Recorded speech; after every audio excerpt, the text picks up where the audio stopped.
এই আন্দোলন সময়ের বিবর্তনে এক দফার দিকে যাবে।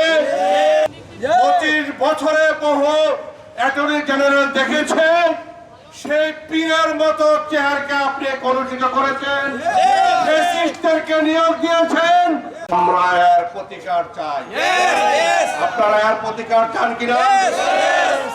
আমরা আরো বিশ্বস্ত সূত্রে ডকুমেন্টারি এভিডেন্স দিয়ে আপনাদের সামনে উপস্থাপন করেছি।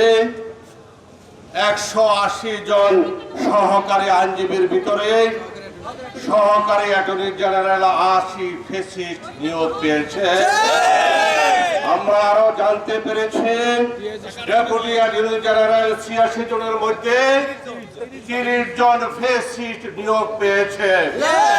রাষ্ট্রের প্রধান আইন কর্মকর্তা হিসাবে এই কাজল সাহেব আপনার কাছে জাতীয়তাবাদী আইনজীবী ফোরামের নেতৃবৃন্দ জানতে চায় কি পর্যায়ে কিভাবে আপনার হাতে সব ফ্যাসিস্ট লোকজন।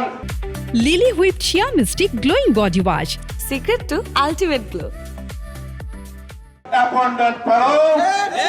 এই জবাব যতক্ষণ পর্যন্ত আপনি না দিবেন, আমার বয়স হয়েছে, বহু অ্যাটর্নি জেনারেল আমি দেখেছি, এই অ্যাটর্নি জেনারেল পদটা ছিল জাস্ট লাইক পীরের মতো।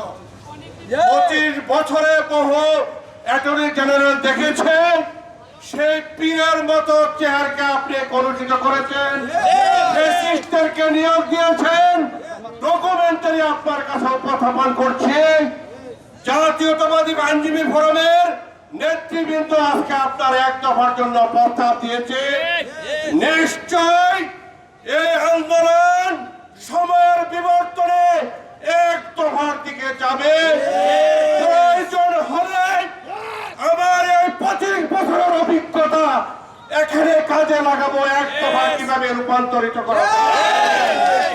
সংগ্রামী আইনজীবী ভাই ও বোনেরা, সাংবাদিক বৃন্দ, আরো আপনাদেরকে ডকুমেন্টারি এভিডেন্স দিচ্ছি। জৈনিক আইনজীবী 1/6/2025 হাইকোর্টে এনরোল পেয়েছে। আপনারা জানেন একজন আইনজীবী যদি নিয়োগ পেতে হয় আইন অনুসারে তার 5 বছর লাগে। কিভাবে একটা আইনজীবী 1 বছরের ভিতর নিয়োগ পেল? অ্যাটর্নি জেনারেল অফিস আপনার কাছে জবাব চাই। সংগ্রামী আইনজীবী ভাই ও বোনেরা, আমি যদি এই মুহূর্তে আমাদের আইনজীবী ভাইদেরকে বলি, এখনই যদি প্রয়োজন হয় এই অ্যাটর্নি অফিসকে ঘুরিয়ে দেওয়া হবে, তবে এখন না। নিশ্চয় আমাদের নেতৃবৃন্দ আছে, আমাদের বক্তব্য শুনছে, গণতান্ত্রিক এবং পদ্ধতিগতভাবে আন্দোলন করে যাচ্ছি। তবে নেতৃবৃন্দদেরকে বলবো, জাতিকে বাঁচান, আইনজীবী ফোরামকে বাঁচান, নতুবা এই রাজপথের 17 বছরের লড়াকু সৈনিকরা এই অভিযোগ যে কোনো মুহূর্তে ঘুরিয়ে দিবে।